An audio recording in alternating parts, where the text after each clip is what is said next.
পুনৰবাৰ মোৰ ইউটিউব চেনেলটোলৈ আপোনালোকক আকৌ এবাৰ স্বাগতম জনাইছোঁ। আজি আৰম্ভ কৰিব বিচাৰিছোঁ ক্লাছ 5ৰ lesson number 4 the stork and the fox. গতিকে দেৰি নকৰি ভিডিঅ'টো বলক ষ্টাৰ্ট কৰোঁ। ইয়াত দিয়া আছে read the story the stork and the fox. শিয়াল আৰু ইয়াত দ্য ষ্টৰ্ক মানে হৈছে সাৰেং চৰাই আৰু ফক্স মানে হৈছে শিয়াল। যে সাৰেং চৰাই আৰু শিয়ালৰ সাধুটো পঢ়োঁ আহা। শিয়ালটোৱে কৈছে hello' mister stork, how are you? Hello' কৈছে হেল্ল' মিষ্টাৰ ষ্টৰ্ক, যে হেল্ল' সাৰেং, তোমাৰ কি খবৰ? তেতিয়া সাৰেং চৰাইটোৱে উত্তৰ দিছে I am fine thank you, যে মোৰ ভাল ধন্যবাদ। তাৰপিছত শিয়ালটোৱে কৈছে would you come to my place for lunch tomorrow? শিয়ালটোৱে সুধিছে যে তুমি অহাকালি দুপৰীয়া মোৰ ঘৰত কিবা মানে মধ্যাহ্ন ভোজন কৰিব আহিব পাৰিবা নেকি সুধিছে। তেতিয়া সাৰেং চৰাইটোৱে কি কৈছে অ' য়েছ ডেট উড বি গ্ৰেট। হয় পাৰিম, সেইটো বৰ ভাল হ'ব। The next day, the fox prepared a tasty meal and announced to the stork, the meal is ready. Her served the meal on a beautiful plate and said, let's start. ইয়াত কি কৈছে যে the next day, যে পিছদিনাখন শিয়ালটোৱে বৰ সোৱাদৰ বাবে মানে আহাৰ প্ৰস্তুত কৰিলে আৰু সাৰেং চৰাইটোক ঘোষণা কৰিলে যে আহা খোৱাহি মোৰ বনোৱা হ'ল। আৰু শিয়ালটোৱে কি কৰিলে এখন ধুনীয়া কাঁহীত আহাৰখিনি ধুনীয়াকৈ সজাই পেলাই ক'লে যে ব'লা এতিয়া আমি আৰম্ভ কৰোঁ, মানে খাব পৰা হৈছোঁ আৰু ব'লা এতিয়া আমি খাওঁ। নেক্সট দিছে the stork look at the meal and said my friend I have a long beak, will you please give me the food in a pot?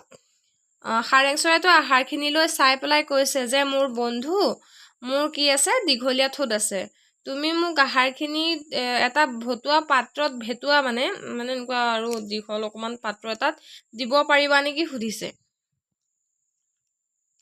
The fox did not respond to the stork's request and kept on eating his food.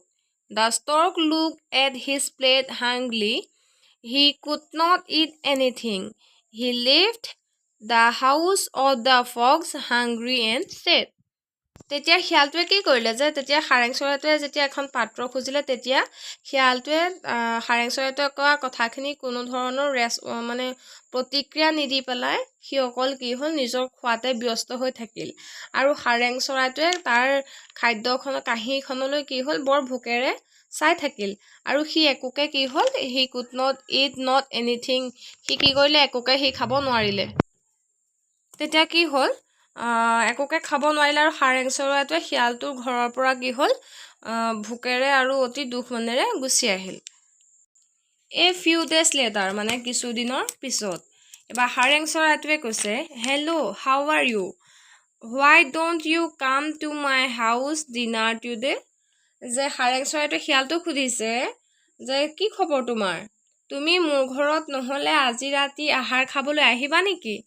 সাৰেং চৰাইটোৱে শিয়ালটোক সুধিছে। তেতিয়া শিয়ালটোৱে কৈছে I am fine thank you, I will be happy to come, যে মোৰ ভাল, মই ভালে আছোঁ, ধন্যবাদ, আৰু কি হ'ল মই যদি আহিবলৈ পাওঁ কি হ'ম বহুত সুখী হ'ম।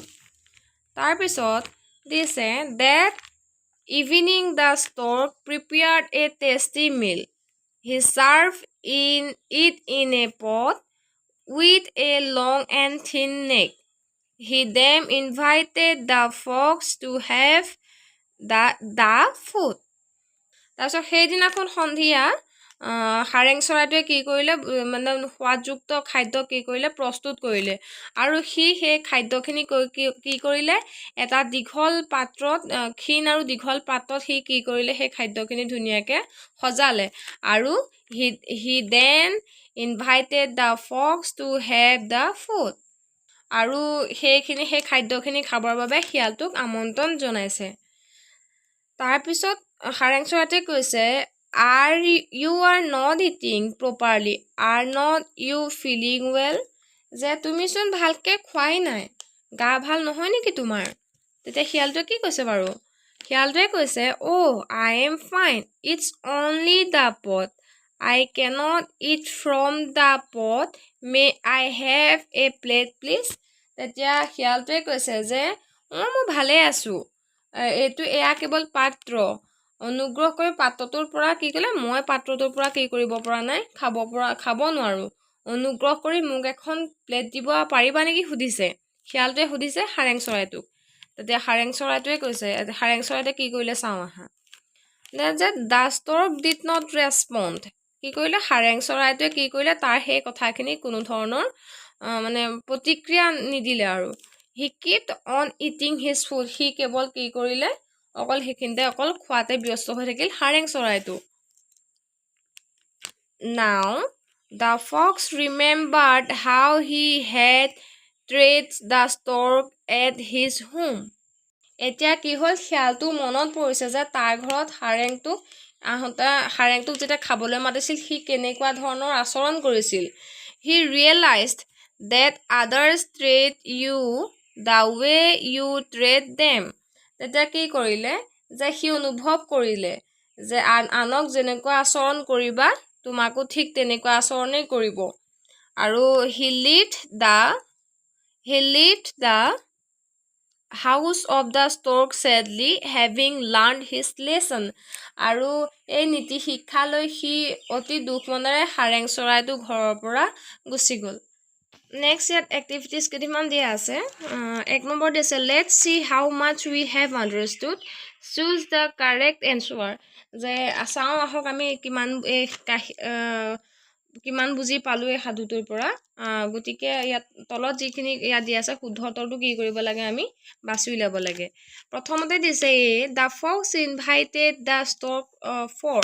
কি কৈছে যে শিয়ালটোৱে সাৰেংটোক ক'ত আমন্ত্ৰিত কৰিছিল, কিহৰ কাৰণে, লাঞ্চ আছিল নে, ব্ৰেকফাষ্ট আছিল নে, ডিনাৰ আছিল নে, টি আছিল, কিহৰ কাৰণে আছিল, লাঞ্চ আছিল। গতিকে এইটো কাৰেক্ট হ'ব।